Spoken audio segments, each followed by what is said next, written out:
Fasting का महत्व अभी से नहीं, न जाने कितने पुराणों में हमारे मेंशन है कि फास्टिंग करने के बहुत सारे बेनिफिट होते हैं, आपकी बॉडी फिट होती है और भी सारे बेनिफिट हैं जो मैं इस वीडियो की थ्रू डिस्कस करूंगी। तो मैं यहाँ फास्टिंग तो आप सब जानते हैं, लेकिन मैं यहाँ बात करने वाली हूँ इंटरमिटेंट फास्टिंग की, कि इंटरमिटेंट फास्टिंग किस तरीके से हमारी बॉडी के ऊपर पॉजिटिव इंपैक्ट डालता है, कैसे किया जाता है इंटरमिटेंट फास्टिंग, मैं आज की इस वीडियो में डिस्कस करने वाली हूँ। तो hi, this is me dietitian Khushboo and आप सबका वेलकम है डाइटिशियन खुशबू फिटनेस क्लब में। तो मैं यहाँ बात करने वाली हूँ इंटरमिटेंट फास्टिंग के बारे में, कितने टाइप्स का होता है इंटरमिटेंट फास्टिंग एंड इसके डूज क्या हैं, डोंट क्या है, क्या करना चाहिए क्या नहीं करना चाहिए during the intermittent fasting, and साथ में वो इंटरमिटेंट फास्टिंग किसके लिए सुटेबल है, कौन इंटरमिटेंट फास्टिंग को फॉलो कर सकता है, किसे नहीं करना चाहिए इंटरमिटेंट फास्टिंग। आज मैं सब कुछ इस वीडियो में बताने वाली हूँ, तो वीडियो को एंड तक देखिए एंड आप जानेंगे कि इंटरमिटेंट फास्टिंग किस तरीके से आपकी बॉडी के लिए हेल्पफुल है। तो दोस्तों, जो इंटरमिटेंट फास्टिंग है वो कोई डाइट प्लान नहीं है। इंटरमिटेंट फास्टिंग एक डाइट पैटर्न है जिसमें एक टाइम विंडो डिसाइड किया जाता है कि इस टाइम इंटरवल तक आपको फास्टिंग करना है और इस टाइम इंटरवल में ही आप खा सकते हैं। तो इस तरीके से इंटरमिटेंट फास्टिंग काम करता है। एंड इंटरमिटेंट फास्टिंग में मेनली क्या होता है कि जो ग्लूकोज का लेवल है वो कहीं ना कहीं ड्रॉप हो जाता है, जिसकी वजह से किडनी को ज़्यादा फ्लूइड जो है आपकी बॉडी से एक्सक्रीट करना पड़ता है या निकालना पड़ता है। इसमें कई बार जो है आपको इलेक्ट्रोलाइट इम्बैलेंस हो जाता है अगर आप ठीक से अपना इंटरमिटेंट फास्टिंग को फॉलो नहीं करते हैं तो। ऑल्दो मैं इस वीडियो में ये भी बताऊंगी कि आप इंटरमिटेंट फास्टिंग में किस तरीके से अपने बॉडी को हाइड्रेट रख सकते हैं, क्या चीज़ें आपको लेना चाहिए, तो वो सारी चीज़ें हम इस वीडियो में डिस्कस करने वाले हैं। इसके अलावा जो इंटरमिटेंट फास्टिंग उसके कुछ प्रोटोकॉल होते हैं जो आपको फॉलो करना होता है। तो जो इंटरमिटेंट फास्टिंग होता है इसमें जो है आपकी बॉडी कई तरह के उस पर काम करती है। जैसे कि सबसे पहले तो आपके मेटाबॉलिक रेट को रेगुलेट करती है, क्योंकि जो आपका फास्टिंग ड्यूरेशन होता है उसमें जो है आपको कुछ भी खाना नहीं होता है। और कुछ फास्ट तो ऐसे होते हैं जिसमें आपको वाटर इनटेक भी अलाउ नहीं होता है, लेकिन इंटरमिटेंट फास्टिंग में आप जो है वाटर ले सकते हैं। जो बेसिकली 0 कैलोरी वाली चीज़ें हैं वो आप अपने इंटरमिटेंट फास्टिंग के ड्यूरेशंस में ले सकते हैं, उनसे कोई प्रॉब्लम नहीं है। लेकिन मैं यहाँ बताने वाली हूँ कि अगर आप इंटरमिटेंट फास्टिंग बिगनर हैं, अगर आप शुरू करने वाले हैं, तो आपको 12x12 यानी कि 12 घंटे की फास्टिंग एंड 12 घंटे में जो है आप कुछ खा सकते हैं, जो कि नॉर्मली मुझे लगता है कि हर दिन ऐसा हमारे साथ हो जाता होगा कि 12 घंटे का गैप आ जाता है। और ऑल्दो इंटरमिटेंट फास्टिंग पे नहीं भी है तो भी आपको जो है एक सर्टेन गैप देना चाहिए। आपको जो है डाइट में लाइक आपने अपनी रात की मील खाई है तो सुबह का मील 12 घंटे के इंटरवल पे ही आपको खाना चाहिए, क्योंकि बार बार बिंज ईटिंग करने की वजह से बॉडी को कई बार क्या होता है कि वो खुद को क्लीन अप नहीं कर पाती है। तो इंटरमिटेंट फास्टिंग में यही सबसे अच्छा है कि बॉडी से आपकी इंटरनली अच्छे से क्लीन अप होती है, प्यूरिफाई होती है बॉडी, तो जिससे कि आपका माइंड आपके स्टमक को रिपेयर करने का एक बहुत अच्छा सा टाइम मिल जाता है फॉर द नेक्स्ट मील के लिए। तो जैसा आपने सुना भी होगा कि जब स्टमक एंड आपका बॉडी ठीक है तो इससे आपका ब्रेन भी काफ़ी अच्छा फंक्शंस करता है। तो जैसे मैंने बताया कि जो इंटरमिटेंट फास्टिंग होती है वो 4 टाइप की होती है। पहला तो मैंने आपको बताया कि 12x12 यानी कि इसमें आपको 12 घंटे की फास्टिंग करनी होती है एंड इसमें आप जो आपका नेक्स्ट ड्यूरेशन है 12 घंटे का, आप उसमें कुछ खा सकते हैं। तो ये पहला नंबर पे हो गया। दूसरे नंबर पे आता है 16x8 आता है, जिसमें आपके 16 आवर की फास्टिंग होती है एंड 8 आवर्स में आप अपनी ईटिंग विंडो में कुछ खा सकते हैं। लेकिन ना जो 16 आवर है आपका, 16 आवर की जो फास्टिंग है उसमें भी आप वही चीज़ें लेंगे जो लगभग 0 कैलोरी के आसपास हो, जिनमें कोई भी ऐसी कैलोरीज ना हो, फास्ट कैलोरीज ना हो जो आपकी बॉडी को हेल्पफुल करने की बजाय हार्मफुल करने लगे। तो उस चीज़ों का आपको ध्यान देना होता है। एंड 8 आवर की जो आपकी ईटिंग विंडो है उसमें भी आपको जैसे जंक फूड है या फिर कोई ऐसे फाल्स वाले फूड हैं जो फास्ट कैलोरीज वाले फूड है, वैसी चीज़ें नहीं खानी होती है।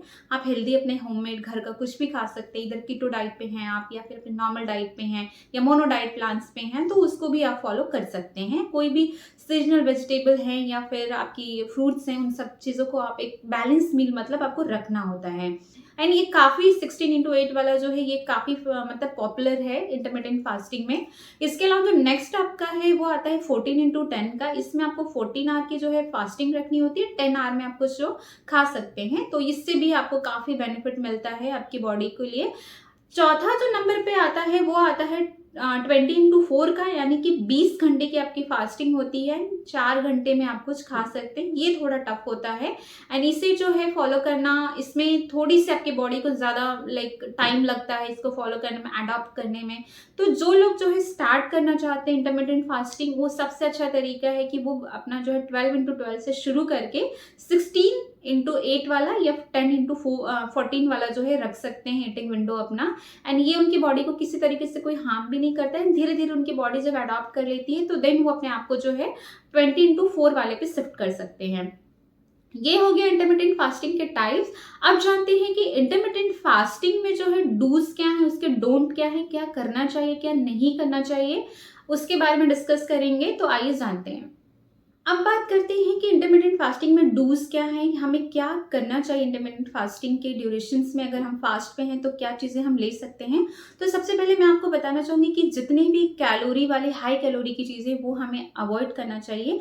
लेकिन यहाँ पे कुछ जैसे कि आपकी वेजिटेबल जूसेज हैं या फ्रूट जूसेज हैं, ये भी आपको अवॉइड करना चाहिए ड्यूरिंग द फास्टिंग, क्योंकि इनमें भी कुछ ना कुछ कैलोरी होती है जो आपके फास्टिंग विंडो को खराब कर सकता है। तो जितने भी फ्रेश फ्रूट है या उनकी जूसेज हैं या वेजिटेबल्स हैं या कोकोनट वाटर है, ये ड्यूरिंग द फास्ट आपको अवॉइड करना चाहिए। क्या क्या चीज़ें आप ले सकते हैं, तो आप चाहे तो जीरा वाटर है, सौंफ का पानी, सिनेमन वाटर, इन्फ्यूज वाटर में जैसे कि खीरा एंड मिंट वाटर है या फिर लेमन एंड मिंट वाटर है, ये आप ले सकते हैं। इनके अलावा लेमन वाटर भी एक बहुत अच्छा तरीका है अपने इंटरमिटेंट फास्टिंग को बैलेंस करने के लिए। इसके साथ में जो है आप ग्रीन टी ले सकते हैं। ग्रीन टी में बहुत सारे ऐसे फाइटोन्यूट्रिएंट होते हैं जो आपके जो है मेटाबॉलिक रेट को बूस्ट अप करते हैं एंड आपके साथ में ही आपके फैट बर्निंग प्रोसेस को और ज़्यादा स्पीड अप करते हैं, जिससे कि आपकी इंटरमिटेंट फास्टिंग भी काफ़ी अच्छी चल जाती है। एंड आपको जो है इंटरमिटेंट फास्टिंग की वजह से कई बार जैसे बहुत सारी कॉम्प्लिकेशंस किसी किसी को आती है, लाइक सर में दर्द होने का डिहाइड्रेशन एक वजह हो सकता है। तो ये सारी चीज़ें अगर आप अपने वाटर को बैलेंस करते हैं तो इस तरह की प्रॉब्लम आपको नहीं आती हैं। इसके अलावा आज का सबसे ज़्यादा बर्निंग क्वेश्चन है कि क्या हम टी एंड कॉफ़ी जो है इंटरमिटेंट फास्टिंग में ले सकते हैं। तो जी, टी एंड कॉफ़ी, दूध वाली चाय या दूध वाली कॉफ़ी तो हमें बिल्कुल नहीं लेना चाहिए ड्यूरिंग द इंटरमिटेंट फास्टिंग, जो आपकी फास्टिंग विंडो है, क्योंकि इनमें होता है कैफीन एंड निकोटीन, चाय में होता है। तो ये आपको क्या करते हैं, आपके कॉर्टिसोल हार्मोन के लेवल को आपकी बॉडी में जो है डिस्टर्ब करते हैं, जिसकी वजह से आपको कहीं ना कहीं बहुत ज़्यादा तनाव या स्ट्रेस जो है आने लगता है, जिसकी वजह से आपके इंटरमिटेंट फास्टिंग की जो विंडो है वो डिस्टर्ब हो सकती है। तो अगर आपको लगता है कि इंटरमिटेंट फास्टिंग फॉलो करने में कोई कॉम्प्लिकेशन आ रही है, तो पहले आप तो अपने आप को मेंटली प्रिपेयर्ड करिए, इसके बाद ही जो है इंटरमिटेंट फास्टिंग को शुरू कीजिए। या फिर आप इनिशियली बिगनर वाले से स्टार्ट कर सकते हैं, जैसे कि मैंने बताया कि 12/12 वाला है, तो उससे आप शुरू कर सकते हैं। जैसे मैंने बताया कि क्या क्या चीज़ें ले सकते हैं, तो जैसे जो भी मैंने लिस्ट आउट किया है यहाँ पे इस वीडियो में, आप उस चीज़ों को फॉलो कर सकते हैं। क्या चीज़ें आपको नहीं लेना है यहाँ पे, जैसे मैंने बताया कि कुछ हमारे हेल्दी ड्रिंक्स हैं जो आप इंटरमिटेंट फास्टिंग के ड्यूरेशंस में नहीं ले सकते हैं due to their calorie. And साथ में आपको ये भी ध्यान रखना है कि जो भी मैंने आपको जैसे इन्फ्यूज वाटर बताया, लेमन एंड वाटर बताया, इसके साथ में मैंने आपको जीरा वाटर बताया या फिर सौंफ वाटर बताया, सिनेमन वाटर बताया, या फिर आप एप्पल साइडर विनेगर भी ले सकते हैं। लेकिन आपको इसमें कोई भी शुगर एंड सॉल्ट इंटेक नहीं करना है, क्योंकि ये कहीं ना कहीं फिर से कैलोरी को इम्पैक्ट करेंगी, जिससे कि इंटरमिटेंट फास्टिंग रिवर्स उल्टा इम्पैक्ट आपकी बॉडी पे करेगा। तो ये चीज़ों का आपको ध्यान रखना है during the intermittent fasting. Next मैं बात करने वाली हूँ क्या हमें बिल्कुल नहीं करना है इंटरमिटेंट फास्टिंग में। तो सबसे पहले तो मैं आपको ये बता दूँ कि जब आप इंटरमिटेंट फास्टिंग करते हैं या कोई भी फास्ट आप जब रखते हैं, तो बहुत देर फास्टिंग रखने की वजह से स्टमक जो है वो श्रिंक कर जाता है। एंड स्टमक श्रिंक होने की वजह से जो है डाइजेस्टिव एंजाइम है वो ठीक से सिक्रेट नहीं हो पाते हैं। तो जब आप अपना इंटरमिटेंट फास्टिंग ब्रेक करते हैं, अपनी फास्टिंग ब्रेक करने के बाद जब आप अपनी ईटिंग विंडो में एंटर करते हैं, तो आपको एकदम से कोई भी हैवी मील नहीं लेना चाहिए, उससे लेने से बचना चाहिए। क्योंकि अगर आप ऐसा करते हैं, हैवी मील लेते हैं, तो इनडाइजेशन है, ब्लोटिंग है, कॉन्स्टिपेशन है, ये प्रॉब्लम आपको 3 तरीके की आती हैं। इंटरमिटेंट फास्टिंग तो ब्रेक करते हैं, तो इस चीज़ों का जरूर ध्यान दीजिए। इसके साथ ही जो नंबर 2 है, इस पे आपको ध्यान ये देना चाहिए कि अपनी ईटिंग विंडो में जो है आप ओवर ईट मत करिए। ओवर ईट भी करते हैं तो भी आपकी बॉडी को कई तरीके की जो है प्रॉब्लम को फेस करना पड़ सकता है। इसके साथ ही जो है आपको ईटिंग विंडो में अपनी कोई भी मील को जो है स्किप नहीं करना चाहिए। अपने मील को बैलेंस लीजिए और ठीक तरीके से लीजिए, जिसकी वजह से आप देखेंगे कि आप जो इंटरमिटेंट फास्टिंग में जो भी आपने अपने लिए टारगेट सोचा है वेट लूज करने के लिए, वो काफ़ी अच्छा आपको अचीव होता है। इसके साथ ही जो इंटरमिटेंट फास्टिंग है उसमें आपको एक बैलेंस मील लेना चाहिए। ऐसा बिल्कुल नहीं करना चाहिए कि हाँ मेरा तो 16 आवर का फास्ट है तो ये तो बैलेंस हो जाएगा, नहीं ऐसा बिल्कुल नहीं होगा। अगर आप ईटिंग विंडो में समझदारी के साथ में अपने पोर्शन कंट्रोल या फिर अपने डाइट को ठीक तरीके से बैलेंस वे में नहीं लेते हैं, जिसमें प्रॉपर एक लीन प्रोटीन, एक प्रॉपर जितनी भी आपका सीरियल है या ग्रेन्स हैं उनकी कैटेगरी, या जो फैट इंटेक है या जो प्रोटीन का इंटेक है, जो फाइबर का इंटेक है, वो बैलेंस फॉर्म में होना चाहिए, जिससे कि वजह से आपके वेट को स्पीड अप मिले लूज करने में, या जो आपकी हेल्थ है वो ठीक रह सके। तो आपको इन 4-5 बातों का ध्यान देना है। इसके साथ ही अपनी ईटिंग विंडो में जो है आपको इतनी भी चीज़ें नहीं इंटेक कर लेनी है जिसकी वजह से आपकी जो है ईटिंग मतलब फास्टिंग विंडो डिस्टर्ब हो। तो इन 4-5 चीज़ों का अगर आप ध्यान देते हैं तो आपका इंटरमिटेंट फास्टिंग का जो ईटिंग विंडो है वो भी बैलेंस रहेगा और साथ में आपकी फास्टिंग विंडो भी काफ़ी अच्छी रहेगी और जो आपने अपने लिए सोचा है वो आपको जल्द ही मिल जाएगा। अब मैं यहाँ पे डिस्कस करने वाली हूँ कि इंटरमिटेंट फास्टिंग किसे नहीं करना चाहिए। तो इंटरमिटेंट फास्टिंग जो है आपकी बॉडी के न्यूट्रिशन पे या पर्सन के न्यूट्रिशन पे भी डिपेंड करता है, यानी कि जो बच्चे हैं उनका न्यूट्रिशन जो रिक्वायरमेंट होती है अलग होती है, प्रेग्नेंट वुमेन की अलग होती है, लैक्टेटिंग मदर की अलग होती है, अगर कोई खेल उससे जुड़ा हुआ है लाइक एथलीट हैं तो उनकी न्यूट्रिशनल रिक्वायरमेंट अलग होती है। तो ऐसे लोगों को जो है इंटरमिटेंट फास्टिंग अवॉइड करना चाहिए एंड जो अपनी बॉडी के ऊपर ध्यान देना चाहिए। इसके साथ ही अगर आप किसी सर्टेन मेडिकेशंस पे हैं, अगर आपकी कोई मेडिकेशन चल रही है, कोई डिजीज़, कोई बीमारियां हैं या कोई हेल्थ से रिलेटेड कोई प्रॉब्लम है, तो आपको जो है इंटरमिटेंट फास्टिंग अपने डॉक्टर्स की सलाह के बाद ही करना चाहिए। तो ये अच्छा रहता है। जिससे आपकी कुछ मेडिकेशन चल रही हैं तो उनकी कुछ ड्यूरेशंस होते हैं जो इंटरमिटेंट फास्टिंग माइट भी उसमें हेल्पफुल आपके लिए ना हो, तो इस वजह से आप अपने डॉक्टर की सलाह के बाद ही जो है इंटरमिटेंट फास्टिंग को शुरू कीजिए।